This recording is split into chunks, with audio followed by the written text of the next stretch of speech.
Good morning, my friends. Don't talk, don't trust, and especially do not feel. Those are the rules I grew up with. Here's the other side of that rule. Smile. Let things roll off your back. Just get to work. Never let them see you sweat, and obey. Guess what? I'm not the only one who experienced those rules. That's what we're going to talk about today, is why we lack communication skills, because we were taught to not trust in communication, or that it was best not to speak. Crazy, right? And then we're expected to have these relationships somehow. They're going to be awesome and fantastic and loving, just like the movies, you know? That you can have this argument, and then the guy can run across the bridge with flowers saying he's sorry, and that means he loves you. And that's how communication happens. Hi, I'm Ann Ferguson, and this is my walk and talk. It's called Leaning In with Ann. I am a communications and relationship specialist, and most of it is all about connection. Like, how to connect is different than how to stand by each other and blame each other for not having any power, right? When we plug something into the wall, it's because there's one something that connects into the other something that then communicates back and forth, and they're kind of like one as they're grabbing the power to turn whatever on that they need to. Yeah, too many of us learn to just kind of look at the other person and either stay silent or just talk and talk and talk without listening. So we're going to bust that out today. We're going to do a little bit of practice though. I want to do this, by the way, stick with me, don't scroll, don't not listen, don't not watch. Because there is a simple 5-minute per day thing you can do to start having actual communication with those that you love. You gotta do it to yourself first, then you can share with others. There's a way that we can teach this to ourselves and gives ourselves permissions to feel. And not just permission, but guess what, guys? You can't have permission to feel if you don't know what you're feeling to give permission for it. So we're gonna do a little thing real quick. All right, ready? We're gonna go back into memory. This is how we do it. When is the last time you felt competent?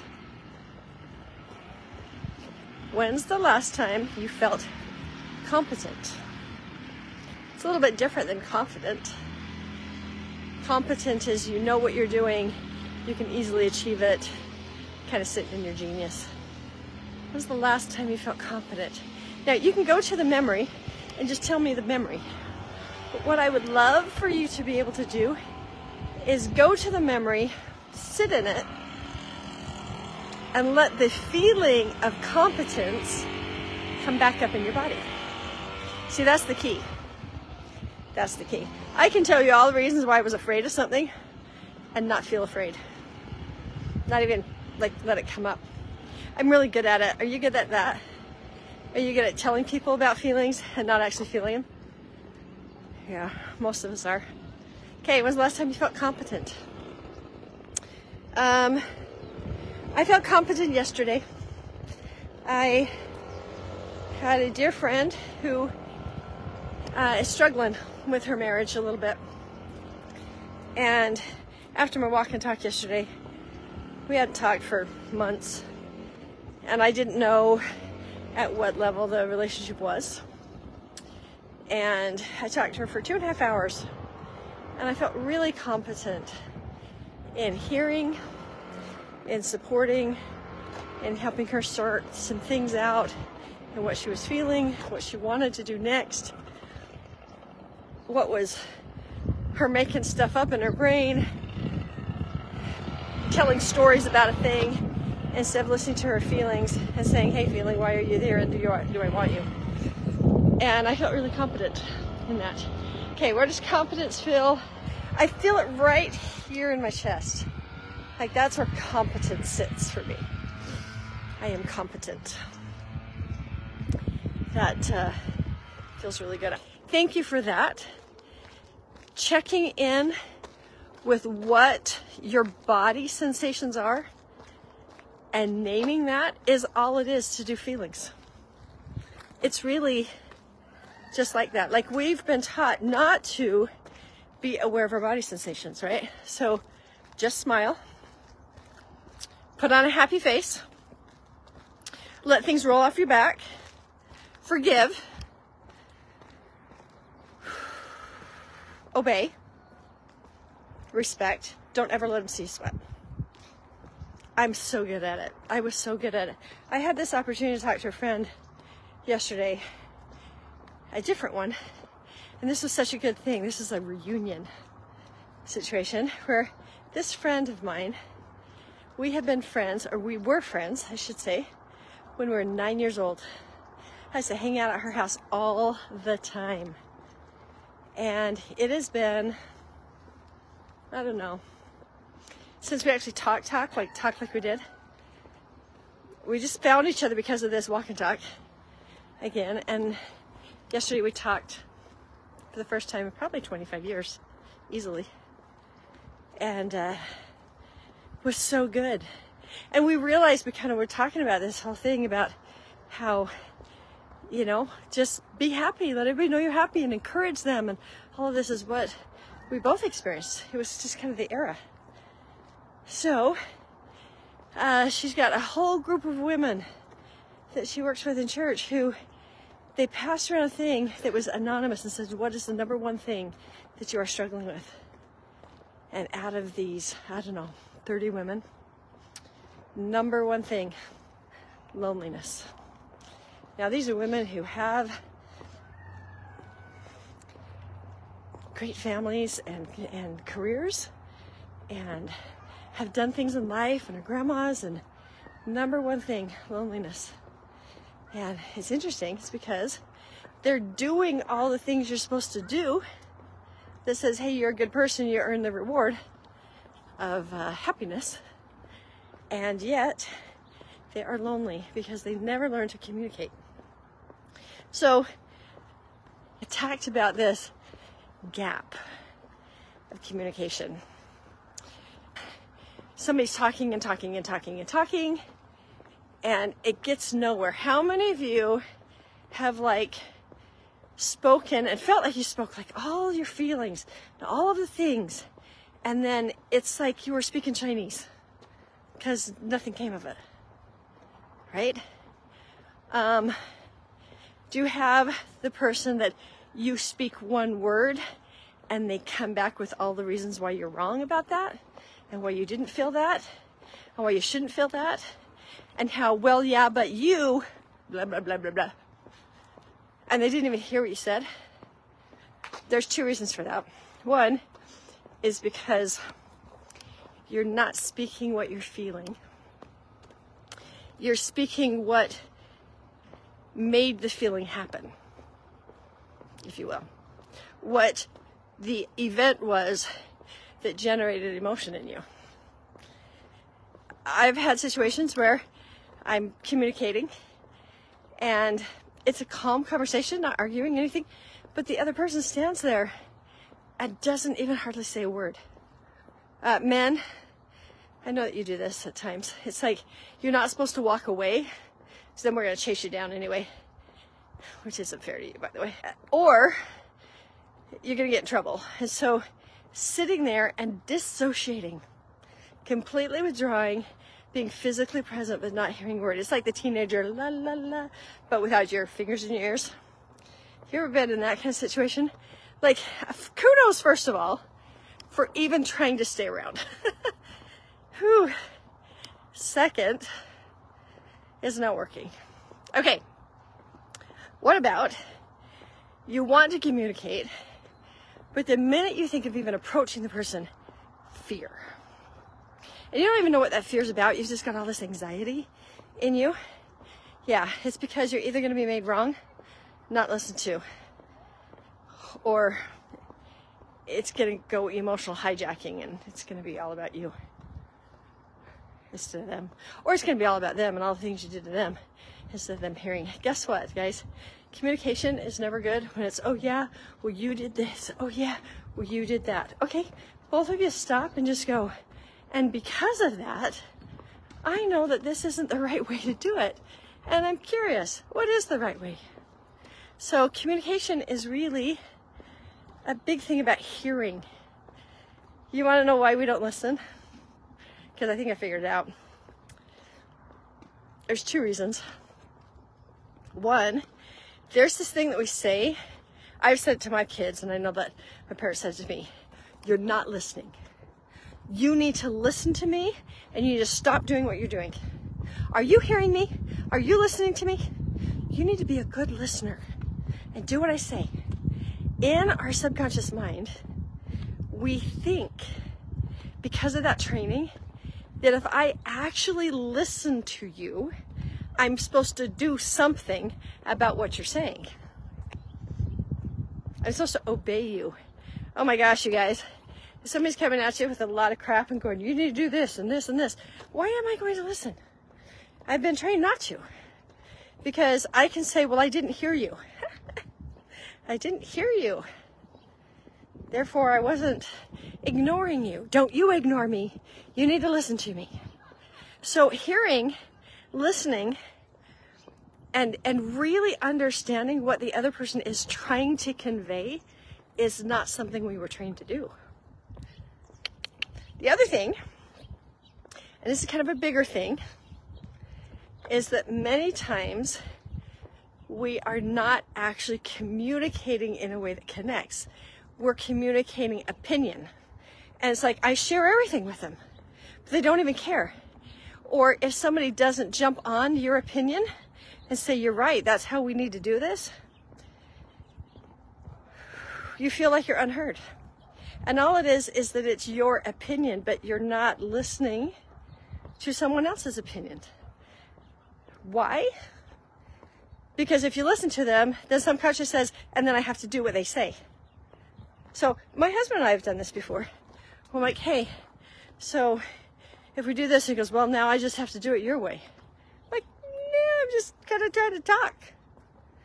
But we both kind of were positioned to defend our opinion and our view and our preferences. And it was all competitive. It was so beautiful when I learned about opinion, and that I can have an opinion and it can be absolutely opposite of you, and we're not enemies. So cool. We're going to get into that in just a second, but the other reason why we don't want to come to the table for communication is because if somebody tells you something that has had impact on them that isn't favorable, uncomfortable, they don't like it, what happens is you do what you've been trained to do. If you've done something wrong, you need to feel really bad about it. Super bad. Shameful. And it can be just a little thing, but please at least exhibit some remorse. Like, feel bad about your behavior for a minute. And it's so hard when you go, the reality is, you're interpreting what I did, and that's not what I was thinking, feeling, but you're wanting me to be shameful, and we don't even think that in our heads, right? We just react with shame. So one of the very first keys to actual communication is to knowing what shame feels like in your body. So I want you to go for just a second, see if you can figure it out. Ooh, when you feel shame, doesn't matter how it's coming. You acknowledge something, somebody tells you something, you're shame. When you feel shame, what does your body normally do? So for me, my heart races, and there's kind of this tingle thing that comes up my legs. At times, depending on how big the shame is, I power down like, ooh. Like I get this exhaustion, tired thing that now I know is dissociation. Ooh, I power down and I can't even do anything. Some people get tunnel vision. Some people get sweaty palms and hands. I remember being really aware of it. I was teaching a class, and you know how notifications just pop up? So it popped up, and it was kind of this blasting me thing from a family member. And I didn't have time to respond to that, but I felt it's like this shame monster crawled across the floor, and it went up my legs, and I felt this adrenaline, and I felt panic, and I felt like I couldn't breathe, and I was supposed to teach. Oh, I mean, do I really want to look at that message eventually? Do I want to feel the shame? I do, because I went, oh, wow, I am feeling shame right now. I wonder what this is about. Okay, I've understood now that awareness about my impact is not the same as feeling shame. I can feel shame and never hear what somebody's trying to communicate, because all I'm doing is trying to manage my shame as quickly as possible. If I show the right amount of remorse, I can get out of that situation, because shame is such an ugly, ugly monster in your body. You're just gonna do everything you can to get away from it. Fawning, how can I fix this? Running, freezing, right? All of those things. So I've learned when I have that experience, I go, not gonna do it. Not gonna do it. I'm gonna pull you, shame, over here. I'm gonna look at you differently. I'm gonna stay present. But you gotta know what that feels like. So another thing to really understand is that I was with a gentleman a few weeks ago, and he was sharing all of his opinions about all of this stuff. And when I talked to him about his emotions about it, all he could do was share his opinions and give me evidence as to why his opinions were correct. I'm like, okay, but if this is happening, what do you feel? Could not access. And yet, in some of the conversation, he was telling me how he's really open, and he shares all the time, and he communicates as other people that don't communicate with him. And he doesn't understand. Like, you know, he feels he's just really connected. And I'm going, oh, so much interesting things. Because you're not connecting. You're sharing. And when somebody else shares back, like there's this wall of defensiveness that shows up that I don't think he's even aware of. Just defensive, guarded, protecting his opinion, doesn't want anybody to give him any kind of insight about what they feel, because he feels like he has to agree with them if he listens. That might be why that's happening. So what do we do? What do we do about it? The first thing is like this feeling star thing, right? Let's get into belief that your emotions are okay to experience, no matter what they are. Jealousy. Is it okay? Greed. Is that okay? Well, no, I'm greedy. I am greedy. And I can say that without shame. I am greedy when I have gluten-free things in the house and other people eat them. They can eat anything. I am greedy about my gluten-free stuff. I've been gluten-free for 20 years now. Like, everybody knows. That's the thing. So,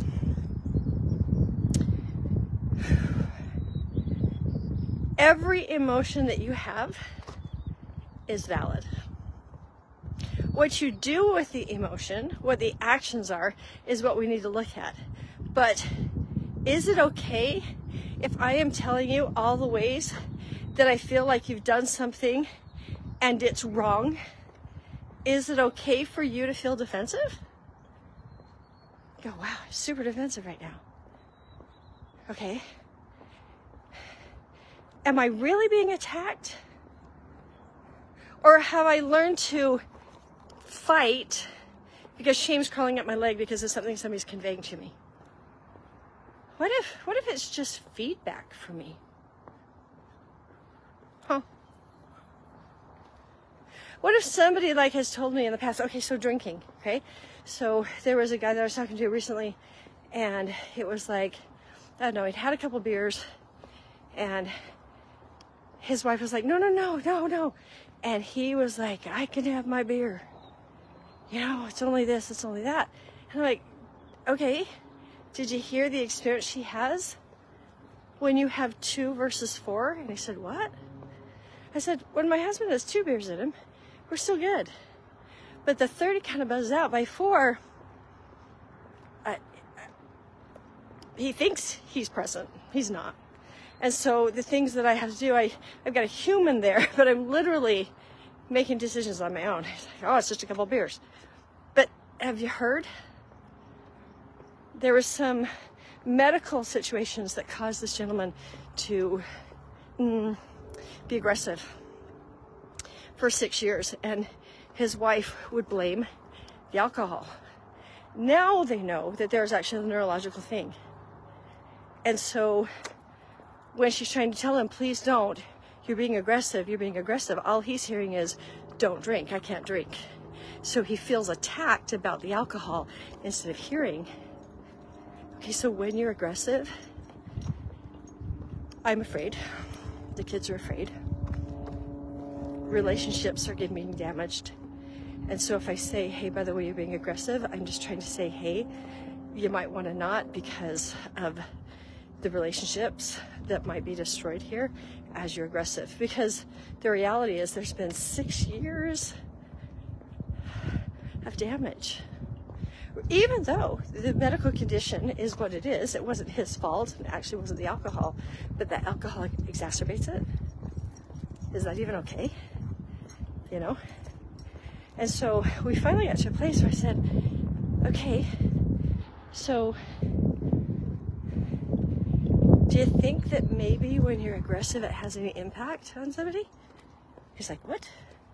And I go, well, is it possible that you're more aggressive and not aware of it when you have the alcohol? And he's like, I guess. And I go, okay, well then is it possible that maybe these people are experiencing something and it's not your best self that they're interacting with, and there's damage and they have to do some emotional work surrounding that, and she's just trying to convey that. It's like, oh gosh. Because there was enough feedback, right? Just feedback, not attack. Those of you who sit still and listen and don't communicate anything back, that is a freeze experience. And it's like you're taking a bullet because you're willing to hear them out, but not really, right? You gotta pause and say, what are they trying to say? One of the things that you can do is say, okay, I hear you. I did this, and I did this, and you felt that. Is that correct? Yes. Why do we want people to hear us? Because we want to know that there's awareness. So one of the things that I've done is say, hey, are you in a place where I can share something with you? I'm just asking for awareness.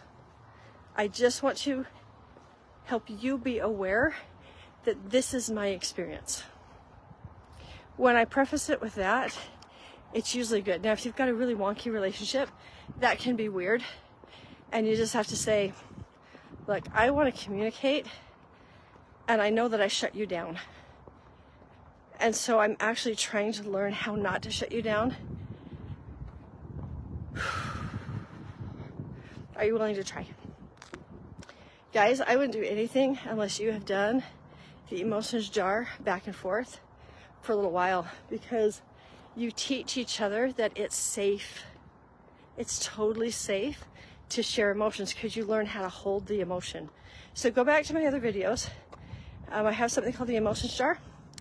We're gonna put it up and get it to where people can have it. But when you pull a lower vibration or a negative emotion, and somebody shares that with you, even if it's something that you supposedly did and they were negative about it, the only response is, wow, not sure what to say about that, but I'm glad you shared with me. So that's not even owning, yeah, I did that to you. Because we're not trying to get ownership. We're just trying to hear. We want somebody to hear the inner experience, which means it's okay to say, this is what I felt. It's totally okay. If you're doing all the communicating, step back. I would like to know what you feel about what I just shared. Now, take the shame monster and go, whew. You're going to try to crawl up my leg, and I'm not going to do it. I would like to hear what you feel about what I just shared. It's hard, right? It's hard not to pull back. It's hard not to be blamed. It's hard not to be triggered. Our job is not necessarily to tiptoe around triggers. It's to be able to go, I am triggered, and I know how to regulate so that I can stay present and we can work this out. If you don't know how to mess with that shame monster and put it aside rather than squashing it down, if you feel attacked on a regular basis, if you feel like you're just talking and nobody ever hears you, nobody ever understands what you're saying, you need a communications class. You need Igniting Your Belief. Because in Igniting Your Belief, you get this safe, like, living lab petri dish. And inside the petri dish, you get to express, this is when I felt this. It's not just that. There's so much in Igniting Your Belief. This is just one of the things. But you can get, like, shame taken care of so you're not ashamed to talk to God, like you're not worried that he's mad at you anymore, or that you've disappointed him, or that you're unworthy. How would that be if you don't feel that? That you can just have a relationship with him so he can help you navigate all the other relationships? What about this?